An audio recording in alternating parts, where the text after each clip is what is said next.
इस समय मैं पुरकाजी नगर पंचायत पर मौजूद हूँ। मेरे साथ में नगर पंचायत अध्यक्ष ज़हीर फारूकी साहब मौजूद हैं। सबसे बड़ी बात यह है, भारतीय किसान यूनियन के राष्ट्रीय सलाहकार हैं और प्रदेश महासचिव हैं। हम उनसे सीधी बात करेंगे। 15 अगस्त का जो राष्ट्रीय पर्व पुरकाजी में मनाया जाएगा, उससे विस्तार से बात करेंगे आमने सामने। सर, स्पेशल न्यूज़ 9 पर बहुत बहुत आपका स्वागत। जी शुक्रिया भाई, इकरार भाई, आपका भी और आपके चैनल का भी। जी सर, ये राष्ट्रीय पर्व जो है 15 अगस्त सर 26 जनवरी 7-8 साल से आप मना रहे हैं और ये हिंदुस्तान में पुरकाजी का नाम बहुत ऊंचाइयों पर लिया जाता है कि 15 अगस्त जैसी यहाँ पर बनाई जाती है, बताया जाता है कि ऐसी कहीं नहीं बनाई जाती। सर, ये किस किस तरीके से आपका शेड्यूल प्रोग्राम है सर, कहाँ से शुरू होगा, आप विस्तार से बताएंगे सर। ये जो सूलीवाला बाग है, पहले तो मैं इसके इतिहास पे प्रकाश डाल दूं। 1857 की क्रांति में जब अंग्रेजों के खिलाफ क्रांतिकारियों ने मोर्चा खोल रखा था, तो उस समय एक बटरफील्ड नाम का अंग्रेज दरोगा था और लेफ्टिनेंट जनरल जॉन स्मिथ, उनके मुजफ्फरनगर जिला परिषद मार्केट के सामने क्रांतिकारियों ने गोली मारकर हत्या कर दी। उस हत्या से पूरी क्रांति और भड़क गई। क्रांतिकारियों ने अंग्रेजों को जहां मिला वहीं मारना शुरू कर दिया। मुजफ्फरनगर कोतवाली के अंदर उस टाइम पे तहसील भी वहीं से संचालित होती थी 1857 में। तो अंग्रेजों ने तहसील के अंदर, कोतवाली के अंदर, जो वर्तमान में शहर कोतवाली है, वहीं पे तहसील हुआ करती थी, वहां अंदर घुस के जान बचाई। जो उस टाइम के इंस्पेक्टर थे, उन्होंने वहां गेट बंद कर दिया, जो क्रांतिकारी अंदर नहीं घुस पाए, वरना मुजफ्फरनगर, शामली, थाना वन, इस पूरी बेल्ट पे पूरी तरह से क्रांतिकारियों का कब्जा हो चुका होता। अंग्रेजों ने क्रांतिकारियों से निपटने के लिए रुड़की से अपनी सेना की एक टुकड़ी बुलाई। उस सेना की टुकड़ी ने पुरकाज आसपास, शामली, थाना भवन, सरदना और बुढ़ाना, इस सब के आसपास से जो क्रांतिकारी थे उन्हें पकड़ के और यहाँ पुरकाजी के सूलीवाला बाग पर लाकर सामूहिक शहादतें दी, उन्हें फांसी पर चढ़ाया। शोभाराम त्यागी जी नाम के क्रांतिकारी थे, उन्हें जमीन में फाड़ के कुत्तों से फड़वाया गया, जमीन में गाड़कर। तो ये एक ऐतिहासिक स्थल है जिसका इतिहास जो है हिंदुस्तान में जलियांवाला बाग से भी पुराना है। जलियांवाला बाग 1919 में हुआ और पुरकाजी का सूलीवाला बाग जो है 1857 में यहाँ सामूहिक फांसियां दी गई। इतिहास की किताब में दर्ज है करीब 417 लोगों को यहाँ फांसी दी गई।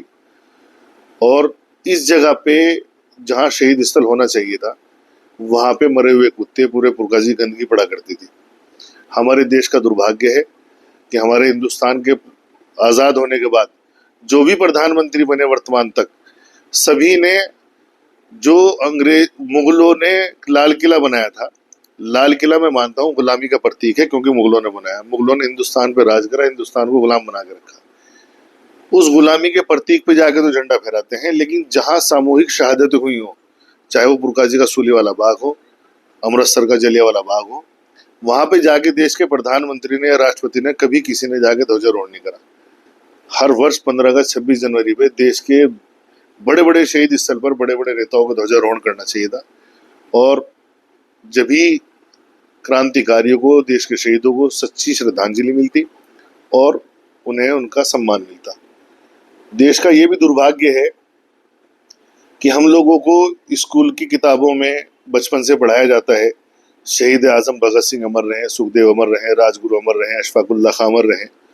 और जब स्कूल के बच्चों की आप प्रभात फेरी देखेंगे तो देखेंगे इन शहीदों के नाम के नारे लगेंगे। हिंदुस्तान में आप देखिए जगह जगह, हर शहर में, पूरे हिंदुस्तान में हर शहर में मिलेगा आपको भगत सिंह चौराहा, भगत सिंह रोड। लेकिन इस देश की खराब राजनीति देखिए कि उन लोगों को भी देश के अंदर शहादत का दर्जा नहीं मिला, जिन लोगों को नाम से हमें बस स्कूल से लेके अभी तक लिटरेचर पढ़ाया गया और जिन लोगों के नाम पे सड़कें बना दी, सब कुछ कर दिया, लेकिन उन लोगों को भी देश के अंदर शहादत का दर्जा नहीं दिया गया। मैं इन सभी परिवारों से व्यक्तिगत रूप से मिला हूँ। सभी परिवारों के अंदर, दिल के अंदर ये टीस है कि हमारे परिजनों ने हिंदुस्तान को आज़ाद कराने में अपनी जानों की कुर्बानियां दे दी और देश की सरकारों ने हमें आज तक शहादत का दर्जा नहीं दिया। तो पुरकाजी का सूलीवाला बाग जो है, इसी तरह गुमनामी के अंधेरों में छुपा दिया गया था।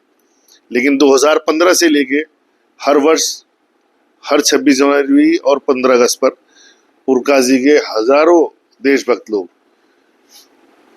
हमारे नेतृत्व में चलते हैं।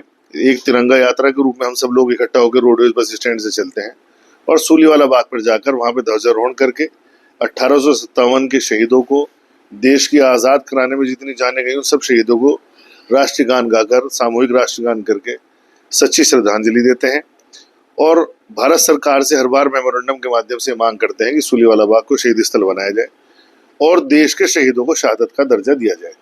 चेयरमैन साहब, ये प्रोग्राम कितने बजे शुरू होगा, कहाँ से शुरू होगा? ये पुरकाजी के जो सभी वार्डों से सभी लोग, जिम्मेदार लोग अपने हाथों में तिरंगे लेके ढोल नगाड़ों के साथ पुरकाजी रोडवेज बस स्टैंड के अंदर सुबह करीब 9:30 बजे तक इकट्ठा हो जाएंगे और हम सब लोग एक बड़ी तादाद में वहां से तिरंगा यात्रा के रूप में हाथों में अपने तिरंगा झंडा लेकर चलेंगे और 11 बजे सूलीवाला बाग पर ध्वजारोहण का कार्यक्रम। सर, लगभग कितने लोग देशभक्त होंगे?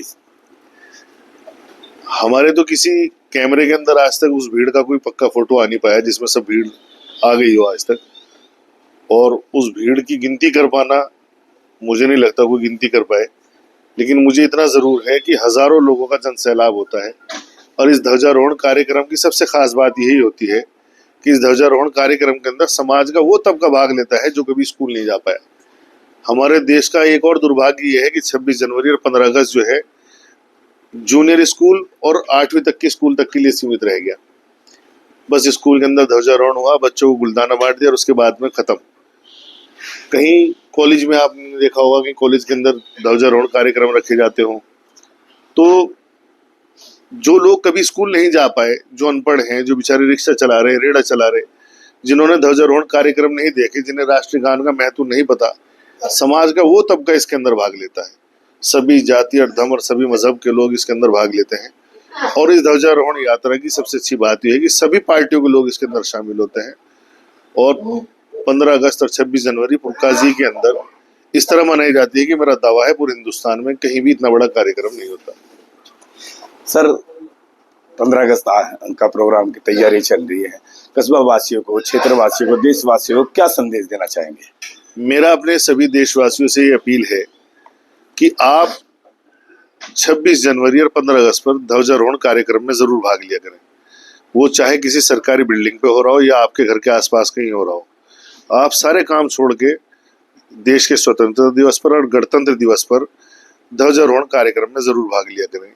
ये जरूरी नहीं है कि वो कार्यक्रम मेरा हो या किसी और को हो, जिसका भी है वो देश का तिरंगा झंडा है। हम लोगों की आन बान शान है। हमारे बड़ों ने, बुजुर्गों ने देश को आजाद कराने में अपनी जानों की कुर्बानियां दे रखी हैं। उसी कुर्बानियों की भावनाओं को याद करते हुए उनके सम्मान में हमें हमेशा खड़ा रहना चाहिए और इन राष्ट्रीय पर्वों को बड़े धूमधाम से मनाना चाहिए। मेरे साथ थे नगर पंचायत चेयरमैन जहीर फारूकी, जो भारतीय किसान यूनियन के राष्ट्रीय सलाहकार भी हैं और प्रदेश के महामंत्री हैं। उन्होंने 15 अगस्त को लेकर पूरा प्रोग्राम के बारे में बताया। सबसे बड़ी बात उन्होंने कही कि सबसे जो देश में कुछ लोगों को, जैसे भगत सिंह हुए और जिन्होंने देशभक्ति में अपनी जान न्यौछावर कर दी, उनको आज तक शहीद का दर्जा नहीं दिया गया। उन्होंने पुरकाजी के सूलीवाला बाग को भी राष्ट्रीय शहीद स्मारक घोषित करने की अपनी मांग रखी। आप देख रहे थे इकरार फरीदी को, जहीर फारूकी, नगर पंचायत चेयरमैन व राष्ट्रीय सलाहकार भारतीय किसान यूनियन के साथ में पुरकाजी से स्पेशल न्यूज़ 9 पर। धन्यवाद, शुक्रिया।